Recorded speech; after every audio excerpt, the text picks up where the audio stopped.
Police দিয়ে কুন্তলা আর উর্মিকে উচিত শিক্ষা দিল দীপা। হ্যাঁ বন্ধুরা, এমনটাই দেখা যাবে, তাই সম্পূর্ণ জানতে ভিডিওটিতে লাইক দিয়ে চ্যানেলটি সাবস্ক্রাইব করে দেখতে থাকুন। গল্পের শুরুতে দেখা যাবে সূর্য দীপা দীপা করে চিৎকার করতে করতে নিচে নামতে থাকে। তখনই পড়ে যেতে লাগলে দীপা ধরে ফেলে আর বলে, ডাক্তারবাবু আপনি কি করছেন? তখনই সূর্য বলে, কে? দীপা? দীপা তুমি? তখনই দীপা তাকিয়ে থাকে। তারপরে সবাইকে আসতে দেখে দীপা বলে, কে দীপা দীপা করছেন আপনি? কেন এরকম করছেন বলুন তো? আর কেউ কি নেই? ওনাকে সামনে রাখতে পারছে না? উনি তো একটু হলেই পড়ে যেত। তখনই সোনা এসে সূর্যকে ধরে আর বলে, বাবা তুমি তুমি এখানে? তখনই রূপা এসে বলে, এই তুমি আমার বাবাকে ধরেছো কেন? তখনই দীপা বলে, দেখুন তো মালকিন, আমিই তো সাহেবকে বাঁচালাম, আর আমার সঙ্গে কেমন ব্যবহার করছে। তখন রূপা বলে, ব্যবহার করবো না? তুমি কি করছো? হ্যাঁ কি করছো? তখনই সূর্যের বোন বলে, দেখ, ওকে এত কষ্টে ভাইকে সামলাতে রেখেছি, ভাইকে ও সামলে নিচ্ছে, আর তোরা কি না এরকম করছিস, তাহলে তো থাকবেই না। ওইদিকে উর্মি মনে মনে বলে, এই প্রথম আমাকে কেউ মালকিন বলে ডাকলো, যে ডাক্তার জন্য এতদিন ধরে আমি অপেক্ষা করছিলাম, সেই ডাক্তার কেউ আমাকে ডাকছে। ওইদিকে রূপা দীপাকে বলে, আচ্ছা তুমি আমার বাবার ধারে কাছে একদম আসবে না, বুঝতে পেরেছো? তখনই কৃষ্ণ বলে, আহ রূপা, কেন এরকম করছো? স্যার তো অসুস্থ, স্যারকে এখন উপরে নিয়ে যাওয়া দরকার, আমি নিয়ে যাচ্ছি। তখনই সোনা বলে, না, বাবাকে আমি নিয়ে যেতে পারবো, আমি নিয়ে যাচ্ছি। তখনই দীপা বলে, আচ্ছা আমি আমি স্যারকে নিয়ে যাই।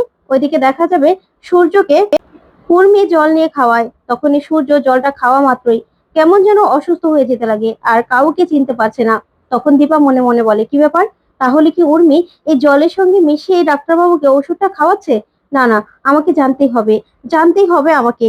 তারপরে সোনা বলে, বাবা তোমার শরীরটা খারাপ করছে, চলো তোমাকে আমি নিয়ে যাই। তখন দীপা বলে, আচ্ছা স্যারজি, আমি আপনাকে নিয়ে যাই, চলুন। এই বলে দীপা নিয়ে যেতে লাগে। তখনই উর্মি মনে মনে বলে, কি ব্যাপার, দাদা একটা অপরিচিত মহিলাকে এভাবে ভরসা করছে? না না, আমাকে আমাকে দেখতেই হবে এটাকে। আমার সন্দেহটা দিন দিন বেড়ে যাচ্ছে। না, আমাকে দেখতেই হবে। তখনই এই বলে উর্মি দীপাকে বলে, শোনো, তুমি দাদাকে ঘরে দিয়ে এসে একটু এসো তো, তোমার সঙ্গে দরকার আছে। তখনই দীপা বলে, আচ্ছা ঠিক আছে ম্যাডাম। ওইদিকে উর্মি কুন্তলাকে ফোন করে আর ফোন করেই বলে, হ্যাঁ আমারও না সন্দেহ হচ্ছে, এবার আমি ওই মেয়েটাকে নিয়ে যাব, আমি রাজি। এই বলেই উর্মি ফোনটা রেখে দেয়।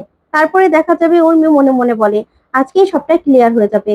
তারপরে দেখা যাবে দীপা দীপা রেডি হয়ে নেয়। ওইদিকে উর্মি বলে, চলো আমার সঙ্গে চলো। তখন দীপা বলে, কোথায়? তখন উর্মি বলে, কেন, পুলিশ স্টেশন, তোমাকে তো বলেই রেখেছিলাম।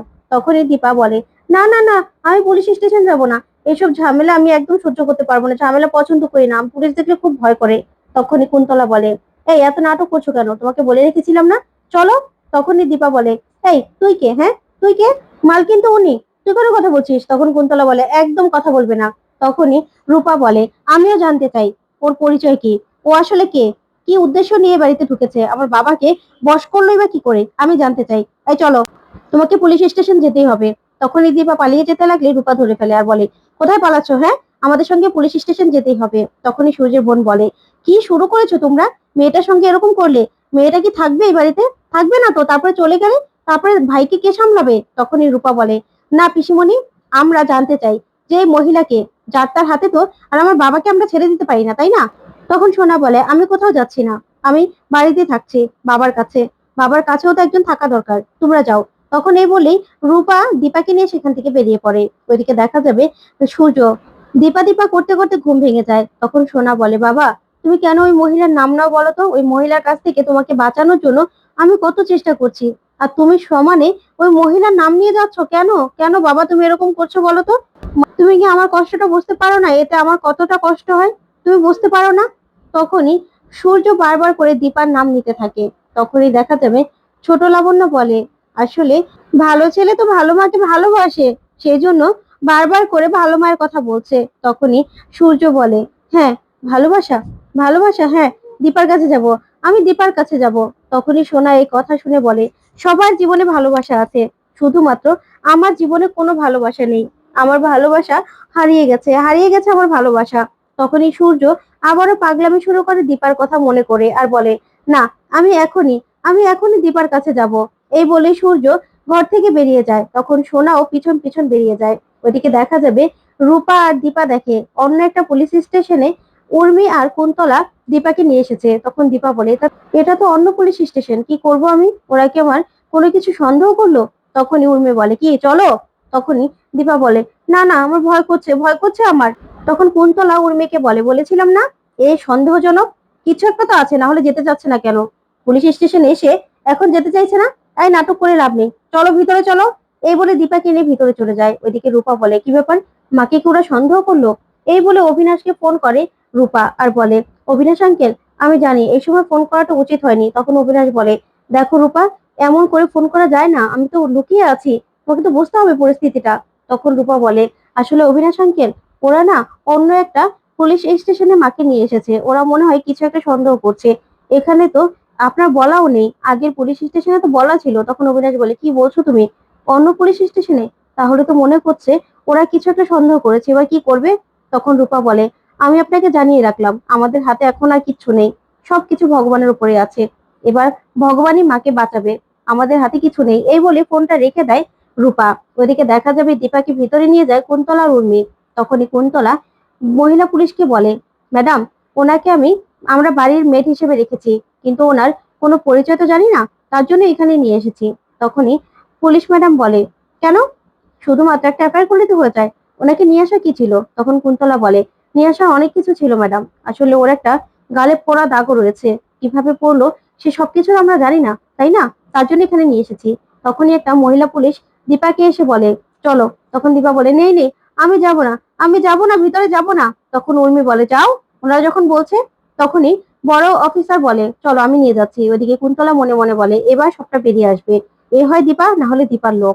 তারপরে দেখা যাবে মহিলা পুলিশ ভিতরে নিয়ে দীপাকে বলে ঘুমটাটা খোলো, নাকি আমি নিচে ঘুমটাটা খুলে দেবো। তখন দীপা চুপ করে বসে থাকে। তখন মহিলা পুলিশ বলে কি ব্যাপার, ঘুমটাটা খুলছো না কেন? তখন দীপা ঘুমটাটা খুললেই সেই পুলিশ অফিসারের দীপার কথা মনে পড়ে যায়। তখনই সাথে কনস্টেবলকে বাইরে পাঠিয়ে দেয়। তারপরে উনি বসে বলে দীপা সেনগুপ্ত, আপনি? তখন দীপা বলে অফিসার আপনি আমাকে চিনেছেন?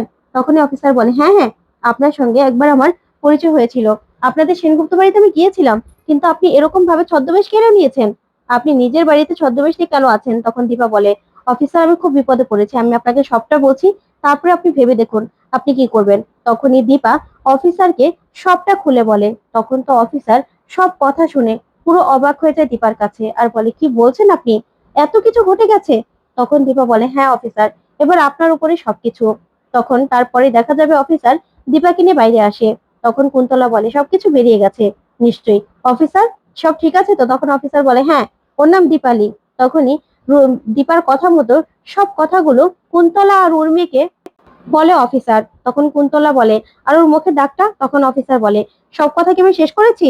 আসলে ও পাশের একটা স্টেশনের পাশে একটা বস্তিতে থাকে, তখন সেখানে একবার একটা হাদসা হয়েছিল, সেখানে সিলিন্ডার বাস্ট হয়ে ওর মুখটা পুড়ে যায়, সেটার মেডিকেল সার্টিফিকেটও আছে, বুঝতে পেরেছো? তখনই দেখা যাবে দীপা বলে আমায় না কথায় কথা ওরা সন্দেহ করে, এরকম করলে গরিব মানুষকে কাজে রাখে কেন? এরকম করলে না আমি কাজে থাকবো না আমি। তখনই রূপা বলে হয়েছে হয়েছে, অনেক কথা হয়েছে, এবার চলো বাড়িতে চলো। ওইদিকে সূর্য পাগলামি করে আর বলে আমি দীপার সঙ্গে দেখা করতে যাব, আমি দীপার সঙ্গে দেখা করতে যাব। এই বলে যেতে লাগলেই তখনই দীপা এসে ধরে ফেলে আর বলে আমি দীপা। তখনই সূর্য বলে কি আপনি দীপা, আপনি দীপা? তখনই রূপা বলে তুমি বাবাকে কি বললে, কি বললে তুমি? ওইদিকে সোনা বলে হ্যাঁ, তুমি বাবাকে কি বললে? তখন দীপা বলে আমি তো দীপালি আছি, সেটাই বললাম সাহেবকে যে এরকম অস্থির হবেন না, এরকম করবেন না। তখনই দীপা সূর্যকে ধরে। তখন উর্মি এসে বলে দাদা চলুন চলুন আমি আপনাকে নিয়ে যাচ্ছি। তখন সূর্য বলে ছাড়ো, ছাড়ো আমাকে সবাই, আমি দীপার সঙ্গে দেখা করতে যাব, দীপার সঙ্গে। তখনই দেখা যাবে সবাই মিলে সামলানোর চেষ্টা করে সূর্যকে, কিন্তু কিছুতেই সামলাতে পারে না। তখন রূপা বলে বাবা তুমি এরকম করো না। তখন সোনা বলে ছাড়ো, ছাড়ো বাবাকে ছাড়ো। তখনই দীপা বলে আচ্ছা আমি আপনাকে নিয়ে যাচ্ছি, চলুন আপনার ঘরে আমি নিয়ে যাচ্ছি। তখনই দীপা আস্তে সূর্যকে বলে আমি আপনাকে দীপার সঙ্গে দেখা করিয়ে দেব। তখন এই কথা শুনে সূর্য তাকিয়ে থাকে। ওইদিকে কুন্তলা বলে তুমি কি বললে, কি বললে সূর্যকে? তখন দীপা বলে আমি আর কি বলবো। তখনই রূপা বলে এই তুমি কি করছো বলো তো, আমার বাবাকে কি কথা শোনাচ্ছ তুমি? ওইদিকে সূর্য দীপার কথা মতো চুপ হয়ে যায় আর বলে হ্যাঁ হ্যাঁ হ্যাঁ, আমি আমি চলে যাব, আমি ঘরে চলে যাব। তখনই এই বললেই সেখান থেকে সূর্যকে সোনা ঘরে নিয়ে যায়। ওইদিকে দেখা যাবে রূপা আর দীপা দুজনের মধ্যে লড়াই লেগে যায়। তখনই সূর্যের বোন বলে কি শুরু করেছো বলো তো, তোমরা কি শুরু করেছো, এরকম করলে ওইখানে থাকবে? তখনই দীপা বলে দেখুন ম্যাডাম জি, আমি তো আমি তো গরিব মানুষ আছি, আমাকে গরিব মানুষ পেয়ে আপনারা এরকম আমার আমার উপর সব সময় কথা শুনান। আমি এরকম করলে কিন্তু থাকবো না। তখনই উর্মি বলে, না না তুমি থাকো, থাকো তুমি। তারপরে উর্মি রূপাকে বলে, এই রূপা, তুই এটা চ্যাটাং চ্যাটাং কথা বলছিস কেন? তখন রূপা বলে, বলবো না কেন? আমার মা নেই বলে তোমরা এত বাড়াবাড়ি করতে পারছো। কোথাকার কোন মেয়েড এসে আমার বাবাকে সামলাচ্ছে, এগুলো কি সহ্য করা যায়? তখন উর্মি বলে, শোন, তুই না একদম চ্যাটাং চ্যাটাং কথা বলবি না, তুই না এবারে কিছুই নয়। তখনই রূপা বলে, কে বলেছে? আমার মা যতদিন না আসবে ততদিন আমি বাবার পাশেই থাকবো। এই বলে রূপা সেখান থেকে চলে যায়। ওইদিকে উর্মি দীপাকে বলে, শোনো, রান্নাঘরে অনেক কাজ আছে, চলো। তখন দীপা বলে, আচ্ছা ম্যাডাম, আপনার আপনার স্বামী কোথায়? তাকে তো দেখছি না। আসলে স্বামী কাছে না থাকলে না এরকমই হয়। তখন উর্মি কথাটাকে এড়িয়ে গিয়ে বলে, চলো ভিতরে চলো। তখনই সূর্যের বোন মনে মনে বলে, দীপা, তুমি পারবে সবকিছু ঠিক করতে, সত্যি তুমি পারবে। ওইদিকে সোনা সূর্যকে ভিতরে নিয়ে আসে। তখনই রূপা বাইরে আসে, আরে সে বলে, সোনা, তুমি বাবাকে ভুল বোঝাচ্ছ কেন? দীপা তো আমাদের মা, তাহলে তুমি কেন মিথ্যা কথা বলছো? তখন সূর্য বলে, হ্যাঁ সোনা, তুমি মিথ্যা কথা বলছো। আমার আরো আপনজন আছে, তাই তো? আরো আপনজন আছে। ওইদিকে রূপাকে সোনা বলে, শোনো, তুমি এই বাড়ি থেকে বেরিয়ে যাও, তোমার ওই বরকে নিয়ে তুমি বাড়ি থেকে বেরিয়ে যাও, তোমাদের দেখলে না আমার সহ্য হয় না। তখনই সূর্যের কাশি উঠে গেলেই সোনা সূর্যকে জল খাওয়ায়, আর জলটা খেতেই সূর্য যেমন অসুস্থ হয়ে যায়। তখনই রূপা মনে মনে বলে, তাহলে কি মাই ঠিক বলেছিল, জলের মধ্যে কি কিছু একটা আছে? এই বলে জলটা ধরতে গেলেই সোনা রূপাকে ঘর থেকে বের করে দেয়, বের করে দিয়ে দরজাটা লাগিয়ে দেয়। তো বন্ধুরা, কেমন লাগলো আজকের আপডেট? কমেন্ট করে জানাও। ধন্যবাদ।